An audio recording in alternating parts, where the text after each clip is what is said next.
Hello. हाय। कैसे हैं आप लोग? तो अब आज हम जो है अपने एपिसोड को आगे बढ़ाएंगे। और ये तीसरा एपिसोड है जिसमें हम अब डिस्कशन करेंगे जो हमने लास्ट टाइम डिस्कस किया था। उससे अब हम थोड़ा सा आगे बढ़ते हैं। और उसके आगे बढ़ने पहले हाँ, इसका ज़रा ध्यान रखिएगा कि चैनल को सब्सक्राइब कर दीजिएगा, अगर आपको अच्छा लगता है तो लाइक कर दीजिएगा और बेल आइकन को दबा दीजिएगा। और हाँ, अगर कुछ कमेंट्स वगैरह करना है तो मैं हमेशा वीडियो के नीचे अपना ईमेल एड्रेस देता हूँ डिस्क्रिप्शन में। आप कोई भी कमेंट करना चाहें उस पर आप अपना कमेंट कर लिए। चलिए, तो फिर अब शुरू करते हैं आज का एपिसोड। तो अभी हमने शायद एपिसोड फर्स्ट में जो है बात किया था कि यूनिवर्स के विस्तार के बारे में, कि यूनिवर्स हमारा कितना बड़ा है, इतना मतलब इट्स ए ह्यूज यूनिवर्स जिसमें कि जो है ना अरबों की तादाद में जो है हमारे प्लैनेट्स हैं।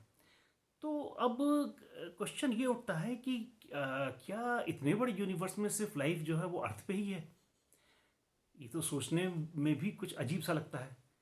और इसके ऊपर बहुत सालों से जो है ना बहस होती रही है, साइंटिस्ट काम करते रहे। और अभी भी कोई भी इसका जो है वो कोई फाइनल डिसीजन या कोई कहते हैं ना कोई फाइनल प्रमाण वो नहीं मिला कि हाँ भाई कोई एक इंटेलिजेंट लाइफ या कोई भी लाइफ फॉर्म जो है वो अर्थ के अलावा किसी दूसरी प्लेनेट पे हो। लेकिन ये चीज़ बड़ी असंभव सी लगती है। अब इसको थोड़ा सा साइंटिफिकली देखें तो एक अमेरिकन एस्ट्रोनॉमर थे डॉक्टर फ्रैंक ड्रेक।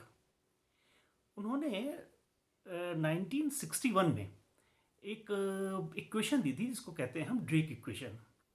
अब वो काफ़ी बड़ी इक्वेशन है, उसके बारे में भी हम यहाँ पर काफ़ी डिटेल में नहीं जाएंगे। लेकिन हाँ, उससे एक हमको आइडिया मिलेगा अपनी कहानी को समझने में। और ड्रेक इक्वेशन के हिसाब से उन्होंने क्या किया था कि एक बड़ा साइंटिफिक एक कैलकुलेशन किया था। और उसमें उन्होंने कहा कि भाई इतना बड़ा ब्रह्मांड है, इतने इसके अंदर प्लैनेट्स हैं, इसके अंदर इतने स्टार्स हैं। तो हम क्या संभावना लगती है हमको, हम कैसे इस चीज़ को कह सकते हैं कि खाली लाइफ जो है ना वो अर्थ पे है। और जब उन्होंने उसको उस इक्वेशन को पूरे विस्तार के साथ लिखा, उसके ऊपर उन्होंने काम किया, तो उन्होंने एक कंक्लूजन निकाला। और वो उन्होंने जो एक ऑर्गेनाइजेशन है सेटी, SETI, search for extra terrestrial intelligence, ये एक अमेरिकन ऑर्गेनाइजेशन है। और इसका काम जो है वो ये है कि सुदूर ब्रह्मांड में कहीं से भी कोई अगर लाइफ फॉर्म है तो वो कुछ ना कुछ कम्युनिकेट करेंगे। तो उसके उनके जो सिग्नल्स हैं ज़्यादातर वो कहते हैं, ये माना गया है कि वो सिग्नल जो है वो रेडियो वेव की फॉर्म में होंगे। तो ये एक बहुत बड़ा नेटवर्क है एंटीनास का, जो कि वो लगे हुए हैं रडार एंटीना, वो किसी इस तरीके के सिग्नल को कैच करने के लिए। और यहाँ पर थोड़ा सा मैं जिक्र भी कर दूँ कि 70s में एक सिग्नल इनको मिला था जिसको ये कहते हैं वाव सिग्नल, जो इनको लगा था कि ये किसी गैलेक्सी से आया है। खैर चलिए, अब अपने सब्जेक्ट पर हम दोबारा आते हैं। तो डॉक्टर ड्रेक ने जो है इस सिटी की जो है एक इंटरनेशनल कॉन्फ्रेंस हुई थी, उसमें इस इक्वेशन को जो है वो 1961 में जो है वो उसको डिस्कस किया। और अकॉर्डिंग टू डॉक्टर ड्रेक और उनकी इक्वेशन के 1,000 to 10 crore प्लैनेट्स सिर्फ हमारी अपनी गैलेक्सी में हो सकते हैं जिनमें किसी ना किसी फॉर्म में लाइफ हो। बहुत बेसिक भी हो सकती है, बहुत एडवांस्ड भी हो सकती है। कुछ प्लैनेट्स ऐसे ज़रूर होंगे जहाँ पर कि बहुत ही बेसिक लाइफ होगी जो कि अभी पनप रही होगी। बट कुछ प्लैनेट्स ऐसे भी होंगे जहाँ पर कि हाईली एडवांस्ड इंटेलिजेंट बींग्स भी हो सकते हैं, जो या तो हमारे बराबर या हमसे भी कहीं ज़्यादा एडवांस्ड हो सकते हैं। ऐसा उन्होंने अपना कंक्लूजन दिया था। और आप रेंज देखिए, 1,000 to 10 crore। तो इसका मतलब क्या हुआ कि हम कितना उसको माइनस करेंगे। अगर माइनस करते करते करते अगर हम बहुत ही लिमिटेड उस पर आ गए तो भी हमको जो है ना कुछ नहीं तो कम से कम 1,000-2,000 प्लैनेट्स मिल ही जाएंगे जिनके के ऊपर लाइफ हो। और ये बात हम क्या किसकी कर रहे हैं? सिर्फ अपनी गैलेक्सी की, मिल्की वे की, ना कि पूरे ब्रह्मांड की। पूरे ब्रह्मांड में करें तो हमारे अब ये नंबर जो है ना फिर वो अरबों में पहुंच जाएगा। तो अब इसमें जो है ये चीज़ हम लोगों ने जब इसको देखा और अब हम इसको जब एक को रिलेट किया तो हमने देखा कि ये जितने भी हमारे पुराने स्क्रिप्चर्स हैं हर सिविलाइजेशन के। अब देखिए कि पुरानी सिविलाइजेशन का जिक्र करें तो उसमें अपार्ट फ्रॉम इंडियन सिविलाइजेशन जो हमारी इंडियन सिविलाइजेशन है, इसके अलावा एक बहुत पुरानी सिविलाइजेशन सुमेरियन सिविलाइजेशन थी, इजिप्शियन सिविलाइजेशन थी, ग्रीक सिविलाइजेशन थी, उसके बाद रोमन सिविलाइजेशन थी। अब इनके भी अपने स्क्रिप्चर्स हैं, और इनके अंदर जो है कुछ चीज़ें जब हम उनका निचोड़ देखते हैं तो कुछ चीज़ें ऐसा लगता है जैसे कि वो बिल्कुल कॉमन है हर स्क्रिप्चर में। या इस पुराने एंशंट लिटरेचर के अंदर कुछ चीज़ें बहुत कॉमन हैं, जैसे कि ये सारे एंशंट लिटरेचर इस चीज़ को एग्री करते हैं कि कुछ बहुत ही हाईली एडवांस्ड बीइंग्स एक टाइम पे थे अर्थ पे, और वो जो है एक जगह से आए थे, या एक जगह रहते थे जिसको कि वो हम हेवन कहते हैं, स्वर्ग कहते हैं, या अपनी अपनी लैंग्वेज में उन्होंने उसको अलग अलग नाम दिया, लेकिन उसका एक बेसिक जो नाम है वो ये है कि भाई वो हेवन से अर्थ के ऊपर आए थे। अच्छा, और कलेक्टिवली जो है ना उन्हीं इंटेलिजेंट बीइंग्स को सब सिविलाइजेशंस ने, सारे एंशिएंट कल्चर्स ने एक नाम दिया कलेक्टिवली, जिसको कहते हैं गॉड, भगवान, ईश्वर। सब लोग मतलब उन्हीं का एक नाम जो है ना ये दिया गया। अब इनके अंदर जो बाकी और सिमिलरिटीज मिली वो ये मिली कि ये सारे जो गॉड्स थे, या जो हम जिनको कह सकते हैं इंटेलिजेंट बीइंग्स थे, इनके पास अपने वेपन्स थे जो कि बहुत ही हाईली एडवांस्ड वेपन्स थे। हम अगर हिंदू लिटरेचर में या अपने हिंदू स्क्रिप्चर्स में बात करें तो हम देखते हैं कि जो है ना कि एक से एक जो है ना वेपन्स हमारे जो है ना गॉड्स के पास हैं जो कि बहुत ही टेक्निकली एडवांस्ड हैं। और यही चीज़ जो है हम बाकी कल्चर्स में भी देखते हैं कि उनके भी जो गॉड्स हैं उनके पास भी सिमिलर टाइप के वो वेपन्स हैं जो कि बहुत ही हाईली एडवांस्ड हैं। और क्या कॉमन है, सबके पास अपना अपना इंडिविजुअल व्हीकल है जो कि उड़ान भर सकता है। अब ये कितनी अजीब व गरीब बात है कि हम जिस वक्त की बात कर रहे हैं उस समय इंसान एक बहुत ही बेसिक शिकार करता था और गुफाओं में रहता था। ये उस ज़माने की बात कर रहे हैं, वो इंसान डेवलप कर रहा था। और उस टाइम हमारे स्क्रिप्चर्स में लिखा हुआ कि भाई हमारे जो गॉड्स थे वो उनके पास अपने अपने इंडिविजुअल व्हीकल्स थे, और वो जो है ना फ्लाइट कैपेबल व्हीकल्स थे, वो मतलब जो है ना उड़ान भर सकते थे। ये मतलब ये कॉमन चीज़ है सारे स्क्रिप्चर्स के अंदर। और एक अजीब सी बात यह है कि हमने हमेशा उनको परसीव किया है कलेक्टिवली। मैं अब हम कोई भी बात कर रहे हैं वो सारे जो हम अपनी रिसर्च में हमने देखा है कि जितने भी हमारे सिविलाइजेशंस हैं अलग अलग, उनमें सब में एक जो कॉमन चीज़ है वो क्या है कि ये सारे गॉड्स जो हैं वो इंसानों जैसे दिखते थे, या हम ये भी कह सकते हैं कि इंसान जो है वो उनके जैसे दिखते थे। और उनका भी एक अपना सिस्टम था। सिस्टम क्या था? एक फैमिली सिस्टम था जैसे हमारे यहाँ होता है। उनकी अपनी फैमिलीज थी, उनके अपने बच्चे थे, उनके अपने रिश्तेदार थे, और वो एक कलेक्टिव एक सोसाइटी के फॉर्म में जो है ना वो रहते थे। तो ये एक बिल्कुल एक इंसानों से मिलता जुलता एक जो है ना उनका सिस्टम था। और बड़ी बड़ी बिल्डिंग्स में जो है ना वो रहते थे, जिनको कि हम टेम्पल्स कहते हैं। अब इसमें टेम्पल्स खाली हम इंडिया में आप देख लीजिए एक से एक ह्यूज टेम्पल्स आपको मिल जाएंगे। यही इस तरीके के टेम्पल्स जो है ना इजिप्ट में हैं, जिनको कि हम पिरामिड्स कहते हैं। इसके अलावा पिरामिड्स के अलावा भी उनके अलग टेम्पल्स हैं। उसके अलावा जो है वो आप रोमन सिविलाइजेशन में देख लीजिए, ग्रीक सिविलाइजेशन में देखिए, they have created huge buildings called temples.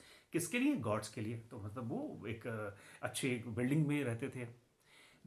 और उसके अलावा उनकी जो नीड्स थी वो भी बहुत कुछ ह्यूमंस जैसी थी। जैसे कि उनको जो है ना बहुत अच्छे कपड़े पहनने का शौक था।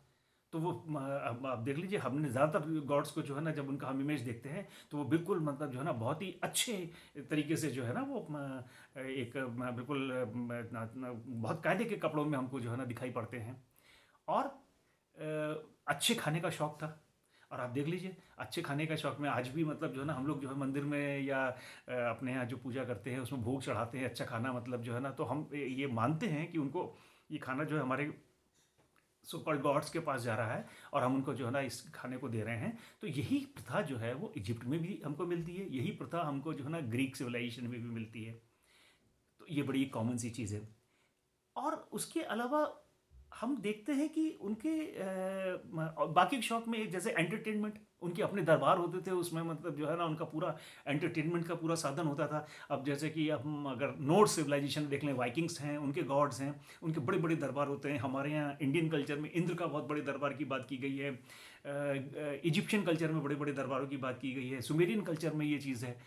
तो ये सारी चीज़ें जो है ना वो एक ह्यूमंस की तरह मिलती हैं। इसके अलावा कुछ ह्यूमन इमोशंस भी हमारे जो है ना वो हमारे गॉड्स के और हमारे बिल्कुल सेम हैं। जैसे कि उनको जो है ना अपनी प्रशंसा सुनना बहुत पसंद था। अगर वो आप प्रशंसा एक तरीके से देखिए, हम प्रे करते हैं उनकी। प्रे क्यों करते हैं? क्योंकि उनकी प्रशंसा करते हैं। उसकी प्रशंसा में गीत गाए जाते थे, लिखे जाते थे, और पूरा एंशंट जो स्क्रिप्चर्स हैं वो भरे पड़े इन चीज़ों से, कि उनके जो है ना लंबी लंबी एपिक पोएम्स लिखी जाती थी, जिससे कि वो खुश हो, उनको प्रसन्न रखा जाता था। तो एक तरीके की अपनी प्रशंसा सुनना हर इंसान चाहता है। और देखिए, वो जो है एंगर, क्रोध, अब जब वो गुस्सा होते थे तो वो इतना गुस्सा होते थे कि फिर वो मतलब जो है ना बिल्कुल एक पूरा डिस्ट्रक्शन ही कर देते थे।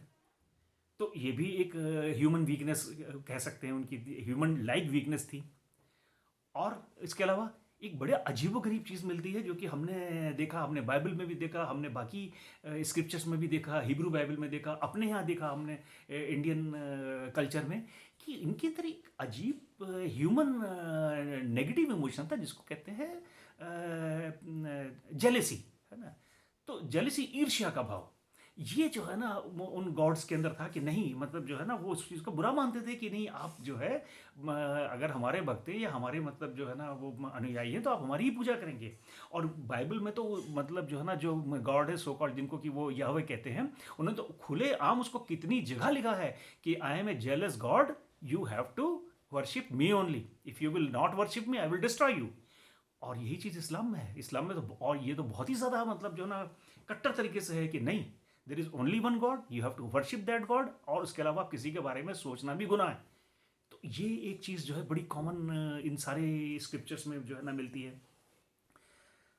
और एक और जो चीज़ बड़ी कॉमन है वो ये है कि एक पर्टिकुलर टाइम तक ये गॉड ह्यूमंस के साथ ही साथ अर्थ के ऊपर रहे, और उन्होंने ही जो है ह्यूमंस को फर्दर डेवलप किया, उनको टेक्नोलॉजी सिखाई, उनको बाकी चीज़ें बताई, और इस तरीके से उन्होंने जो है ना वो अपना टाइम जो है काफ़ी लंबा टाइम यहाँ ना अर्थ के ऊपर बिताया। अब आगे वाले आने वाले एपिसोड्स में हम इसके ऊपर चर्चा करेंगे, और आपको बड़ा आश्चर्य होगा सुन के, बड़ा ताज्जुब होगा इस चीज़ को जान के, कि बहुत लंबा पीरियड, लंबा मतलब लाखों सालों का पीरियड उन्होंने जो है ना यहाँ अर्थ पे गुजारा, पहले अकेले, फिर इंसानों के साथ। और उस दौरान उन्होंने इंसान को बहुत डेवलप किया, और फिर एक पर्टिकुलर टाइम ऐसा आया जब उन्होंने यहाँ से जाना ही बेहतर समझा, और इस प्लेनेट को छोड़ के चले गए, वो अपने जगह जहाँ से भी, जिस प्लेनेट से आए थे, या जहाँ से भी हम कह सकते हैं, या हम उनको स्क्रिप्चर्स में हेवन कहते हैं तो हेवन ही कहेंगे, कि वो हेवन को फिर वापस चले गए, और ये कह गए कि नहीं आप बिल्कुल ठीक से रहिए। एक उन्होंने अपने रूल्स बनाए, रूल्स दिए कि नहीं आप जो है ना बिल्कुल रहिए, और हम दोबारा से वापस आएंगे। ये इतनी जो चीज़ें हैं ये बिल्कुल कॉमन है in all the cultures and scriptures world over. अब इसमें जो एक जो चीज़ है वो बड़ी अजीब सी ये है कि जो इन स्क्रिप्चर्स को जो मेन स्ट्रीम के हमारे साइंटिस्ट हैं वो कहते हैं कि नहीं ये जो है माइथोलॉजिकल स्टोरीज हैं, इनमें कोई तथ्य नहीं, इसका कोई प्रमाण नहीं मिलता। लेकिन ये गलत है। अब साइंटिस्ट बहुत इसके ऊपर रिसर्च कर चुके हैं, और बहुत से प्रमाण उनको मिले हैं। एक सबसे बड़ा प्रमाण तो यही है जो हमने पिछले एपिसोड में डिस्कस किया था, कि इतने बड़े बड़े स्ट्रक्चर्स वो छोड़ के गए हैं जो हम आज नहीं बना पा रहे हैं, तो ये कहाँ से बन गए। और आज भी हमें ये समझ में नहीं आ रहा है कि इतने ह्यूज स्टोन बोल्डर्स जो है ना कैसे कैरी किए गए बालबेक के स्टोन प्लेटफॉर्म बनाने के लिए, स्टोन हेंज बनाने के लिए, पिरामिड बनाने के लिए, अगर हम सिर्फ 3 की बात कर ले तो कुछ टेक्नोलॉजी तो थी। और वो इंसानी टेक्नोलॉजी नहीं हो सकती, क्योंकि इंसान उस टाइम बहुत ही प्रिमिटिव स्टेज में था, डेवलप कर रहा था। तो प्रमाण तो है। तो क्या ये ऐसा नहीं हो सकता कि ये जो स्क्रिप्चर्स हमारे कहते हैं, या जो पुराने एंशंट लिटरेचर्स हैं या बुक्स हैं, ये मिथ माइथोलॉजिकल ना हो करके, ये माइथोलॉजी का मतलब कोई ऐसी चीज़ जो कि एक सुनी सुनाई चीज़ है जिसको हम हमारे, जिसका कोई प्रूफ हमारे पास नहीं है, क्या ये एक perfect written account of history नहीं हो सकता? ये वाकई ऐसा हुआ, और इसको जो है हमने जैसा देखा वैसा लिखा। इसीलिए हिंदी में एक वर्ड जो है हिस्ट्री को हम कहते हैं इतिहास। इतिहास जैसा था, जैसा घटित हुआ वैसा लिखा गया। तो ये भी एक प्राचीन इतिहास हो सकता है, और इसको अब बहुत सी सीरियसली देखने की ज़रूरत है। तो तो अब हमारे जो आगे आने वाला एपिसोड होगा, हम उसमें इस चीज़ के ऊपर चर्चा करेंगे कि वो कौन लोग थे, क्या सिविलाइजेशन थी, कहाँ से आए थे, क्यों आए थे, क्या उसके पीछे उनका रीज़न था, और उन्होंने इंसानों के साथ क्या जो है ना किया ऐसा कि आज इंसान जो है ना 35 से 50,000 साल की ड्यूरेशन में इतने ज़्यादा एडवांस हो गए कि आज वो मतलब जो है ना एक हंटर गैदर या शिकारी जानवरों के शिकार करने वाले से लेके आज हम जो है इतना बड़ा डेवलपमेंट, हमको स्पेस ट्रेवल और जाने क्या क्या हम कर रहे हैं, सारा कुछ दिखाई पड़ता है सिर्फ इन ए वेरी शॉर्ट विंडो, जो कि पॉसिबल नहीं है बिना किसी एक्सटर्नल इंटरवेंशन के। तो चलिए अब आगे हम इस चीज़ को और आगे एक्सप्लोर करेंगे, आगे बहुत अच्छा मज़ा आपको आएगा इन एपिसोड्स के अंदर, और वो देखेंगे कि ये किस तरीके से जो है ना कहानी आगे बढ़ेगी। तो तब तक के लिए अपना ख्याल रखिए, और बिल्कुल आप थोड़ी सी मतलब जो है ना अगर आपको अच्छा लगता है एपिसोड, कुछ अपनी भी रिसर्च करिए, आपको सब चीज़ें मिलेंगी। और आपको अगर कोई भी क्वेश्चंस हो, कोई भी आपके जो है ना वो कमेंट्स हो, तो वो ज़रूर जो है ना मुझको आप लिखिएगा, बताइएगा। और हाँ, एक बार फिर मैं आपसे रिक्वेस्ट करता हूँ कि एपिसोड अगर आपको अच्छा लगता है तो प्लीज़ इसको लाइक, सब्सक्राइब और शेयर करिए, और फिर मिलते हैं हम लोग। तब तक अपना ख्याल रखिए। Thank you so much, all the best.